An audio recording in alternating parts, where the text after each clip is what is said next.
ঠাকুর শ্রী রামকৃষ্ণ মা ও স্বামীজির চরণে প্রণাম জানিয়ে শুরু করছি কথামৃত থেকে পাঠ। আজ শোনাব শ্রীমকথিত শ্রী শ্রী রামকৃষ্ণ কথামৃতের প্রথম ভাগের দশম খণ্ড, যেটি শ্রীযুক্ত সুরেন্দ্রের বাগানে মহোৎসব নিয়ে আলোচিত। প্রথম পরিচ্ছেদে ভক্ত সঙ্গে ঠাকুরের আনন্দ। অনুগ্রহ করে পুরোটা মন দিয়ে শুনবেন। যদি ভালো লাগে একটি লাইক করে কমেন্টে আপনার মতামত অবশ্যই জানাবেন। আপনাদের বন্ধু বান্ধব আত্মীয় স্বজন এবং রামকৃষ্ণ অনুরাগীদের শেয়ার করে দেবেন। এবং এখনও সাবস্ক্রাইব না করে থাকলে দয়া করে সাবস্ক্রাইব করে বেল আইকন টিপে অল নোটিফিকেশন অন করে দেবেন। প্রথম পরিচ্ছেদ, ভক্ত সঙ্গে ঠাকুরের আনন্দ। আজ ঠাকুর সুরেন্দ্রের বাগানে আসিয়াছেন। রবিবার 2রা আষাঢ়, জ্যৈষ্ঠ মাসের কৃষ্ণা ষষ্ঠী তিথি 15ই জুন 1884 খ্রিস্টাব্দ। ঠাকুর সকাল 9টা হইতে ভক্ত সঙ্গে আনন্দ করিতেছেন। সুরেন্দ্রের বাগান কলকাতার নিকটস্থ কাঁকুরগাছি নামক পল্লীর অন্তর্গত। নিকটেই রামের বাগান, যে বাগানে ঠাকুর প্রায় 6 মাস পূর্বে শুভাগমন করিয়াছিলেন। আজ সুরেন্দ্রের বাগানে মহোৎসব। সকাল হইতেই সংকীর্তন আরম্ভ হইয়াছে। কীর্তনিয়াগণ মাথুর গাইতেছে। গোপীদিগের প্রেম, শ্রীকৃষ্ণ বিরহে শ্রীমতীর শোচনীয় অবস্থা সমস্ত বর্ণিত হইতেছিল। ঠাকুর মুহুর্মুহুর ভাবাবিষ্ট হইতেছেন। ভক্তগণ উদ্যানগৃহ মধ্যে চতুর্দিকে কাতার দিয়া দাঁড়াইয়া আছেন। উদ্যানগৃহ মধ্যে প্রধান প্রকোষ্ঠে সংকীর্তন হইতেছে। ঘরের মেঝেতে সাদা চাদর পাতা ও মাঝে মাঝে তাকিয়া রইয়াছে।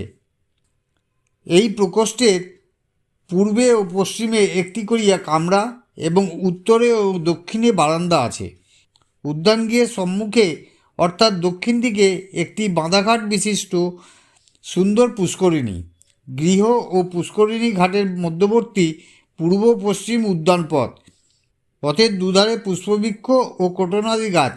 উদ্যানগৃহের পূর্বধার হইতে উত্তরে ফটক পর্যন্ত আরেকটি রাস্তা গিয়াছিল, লাল সুরকির রাস্তা। তাহারও দুপার্শ্বে নানাবিধ পুষ্পবৃক্ষ ও ক্রোটনাদি গাছ। ফটকের নিকট ও রাস্তার পূর্বধারে আরেকটি বাঁধাঘাট পুষ্করিণী। পল্লীবাসী সাধারণ লোকে এখানে স্নানাদি করে এবং পানীয় জল লয়। উদ্যানগৃহের পশ্চিম ধারেও উদ্যানপথ, সেই পথের দক্ষিণ পশ্চিমে রন্ধনশালা। আজ এখানে খুব ধুমধাম। ঠাকুর ও ভক্তদের সেবা হইবে। সুরেশ ও রাম সর্বদা তত্ত্বাবধান করিতেছেন। উদ্যানগৃহের বারান্দাতেও ভক্তদের সমাবেশ হইয়াছে। কেহ কেহ একাকী বা বন্ধু সঙ্গে প্রথমোক্ত পুষ্করিণীর ধারে বেড়াইতেছেন। কেহ কেহ বাঁধাঘাটের মাঝে মাঝে আসিয়া বিশ্রাম করিতেছেন। সংকীর্তন চলিতেছে। সংকীর্তন গৃহমধ্যে ভক্তের জনতা হইয়াছে। ভবনাথ, নিরঞ্জন, রাখাল, সুরেন্দ্র, রাম, মাস্টার, মহিমাচরণ ও মণিমল্লিক ইত্যাদি অনেকেই উপস্থিত। অনেকগুলি ব্রাহ্মভক্ত উপস্থিত। মাথুর গান হইতেছে। কীর্তনিয়া প্রথমে গৌরচন্দ্রিকা গাইতেছেন। গৌরাঙ্গ সন্ন্যাস করিয়াছেন, কৃষ্ণপ্রেমে পাগল হইয়াছেন। তাঁর অদর্শনে নবদ্বীপের ভক্তরা কাতর হইয়া কাঁদিতেছেন। তাই কীর্তনিয়া গাইতেছে, গৌর একবার চলো নদিয়ায়। তৎপরে শ্রীমতীর বিরহ অবস্থা বর্ণনা করিয়া আবার গাইতেছেন। ঠাকুর ভাবাবিষ্ট অর্থাৎ দণ্ডায়মান হইয়া অতি করুণ স্বরে আখর দিতেছেন, সখী, হয় প্রাণবল্লভকে আমার কাছে নিয়ে আয়, নয় আমাকে সেখানে রেখে আয়। ঠাকুরের শ্রী রাধার ভাব হইয়াছে। কথাগুলো বলিতে বলিতেই নির্বাক হইলেন। দেহ স্পন্দনহীন, অর্ধনিমীলিত নেত্র, সম্পূর্ণ বাহ্যশূন্য ঠাকুর সমাধিস্থ হইয়াছেন। অনেকক্ষণ পরে প্রকৃতিস্থ হইলেন। আবার সেই করুণ স্বর বলিতেছেন, সখী, তার কাছে লয়ে গিয়ে তুই আমাকে কিনে নে, আমি তোদের দাসী হব। তুই তো কৃষ্ণপ্রেম শিখিয়েছিলি প্রাণবল্লভ। কীর্তনিয়াদিগের গান চলিতে লাগিল। শ্রীমতী বলিতেছেন, সখী, যমুনার জল আনতে আমি যাব না। কদম্বতলে প্রিয় সখাকে দেখেছিলাম, সেখানে গেলেই আমি বিহ্বল হই। ঠাকুর আবার ভাবাবিষ্ট হইয়াছেন। দীর্ঘ নিঃশ্বাস ফেলিয়া কাতর হইয়া বলিতেছেন, আহা আহা। কীর্তন চলিতেছে, শ্রীমতীর উক্তি। গান। শীতল তছু অঙ্গ হরি সঙ্গ সুখ লালস হে। মাঝে মাঝেই আখর দিতেছেন, না হয় তোদের হবে, আমায় একবার দেখা গো। ভূষণের ভূষণ গেছে, আর ভূষণে কাজ নাই।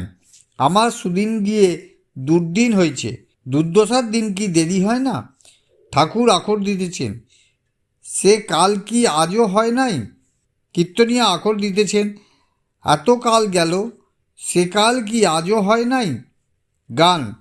মরিব মরিব সখী নিশ্চয় মরিব, আমার কানু হেন গুণনিধি কারে দিয়া যাব। না পোড়াইও রাধা অঙ্গ, না ভাসাইও জলে, দেখো যেন অঙ্গ পোড়াইও না গো। কৃষ্ণ বিলাসে অঙ্গ ভাসাইও না গো। কৃষ্ণ বিলাসের অঙ্গ জলে না ডারবি, অনলে না দিবি। মরিলে তুলিয়া রেখো তমালের ডালে, বেঁধে তমালে রাখবি, তাতে পরশ হবে, কালোতে পরশ হবে। কৃষ্ণ কালো তমাল কালো, কালো বড় ভালোবাসি শিশুকাল হতে। আমার কানু অনুগত তনু, দেখো যেন কানু ছাড়া করো না গো। শ্রীমতীর দশম দশা, মূর্ছিত হইয়া পড়িয়াছেন। গান। ধ্বনি ভেল মূঢ়ছিত হারল জ্ঞান, নাম কইতে কইতে হাত কি ভাঙলি রাই। তখনই তো প্রাণসখী মুদিল নয়ান, ধ্বনি কেন এমন হলো? এই যে কথা কইতেছিল, কেহ কেহ চন্দন দেয় ধ্বনি অঙ্গে, কেহ কেহ রৌত বিষাদ তরঙ্গে। সাধের প্রাণ যাবে বলে কেহ কেহ জল ঢালি দেয় রাইয়ের বদনে, যদি বাঁচে। যে কৃষ্ণ অনুরাগে মরে, সে কি জলে বাঁচে? মূর্ছিতা দেখিয়া সখীরা কৃষ্ণনাম কইতেছেন, শ্যাম নামে তাহার সংজ্ঞা হইল। তমাল দেখে ভাবছেন বুঝি সম্মুখে কৃষ্ণ এসেছেন। গান। শ্যাম নামে প্রাণ পেয়ে ধ্বনি ইতি উতি চায়, না দেখি সে চাঁদমুখ কেঁদে উভরায়। বলে কই রে শ্রীদাম, তোরা যার নাম শুনাইলি কই, একবার এনে দেগো সম্মুখে তমাল তরু দেখিবারে পায়। তখন সেই তমাল তরু করি নিরীক্ষণ, বলে ওই যে চূড়া, আমার কৃষ্ণের ওই যে চূড়া, চূড়া দেখা যায়। তমাল গাছে ময়ূর হেরে বলে ওই যে চূড়া দেখা যায়। সখীরা যুক্তি করিয়া মথুরায় দূতি পাঠাইয়াছেন, তিনি একজন মথুরাবাসিনীর সহিত পরিচয় করিলেন। গান। এক রমণীর সমবয়সিনী নিজ পরিচয় পুছে।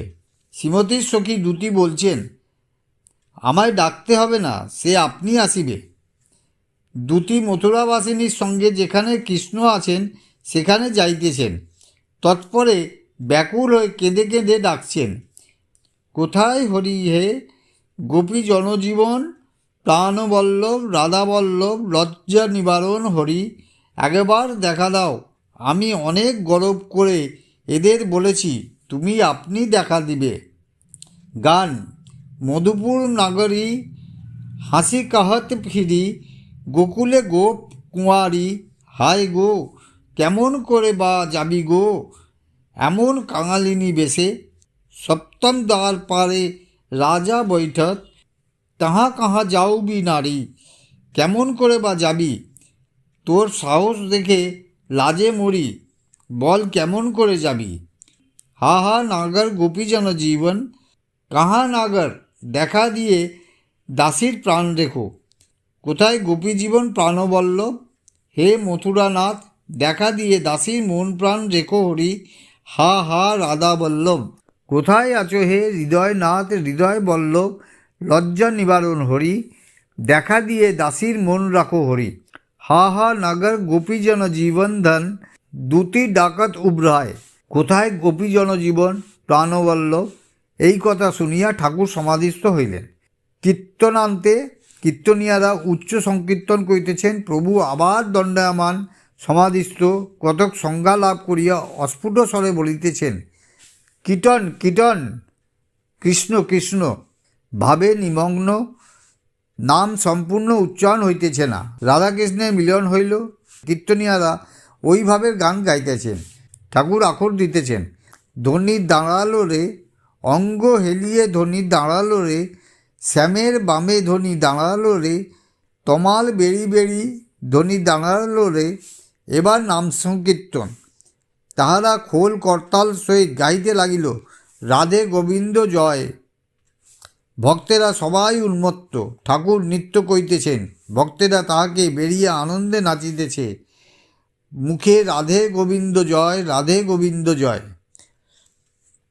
প্রথম পরিচ্ছেদ এখানেই শেষ হলো। নমস্কার।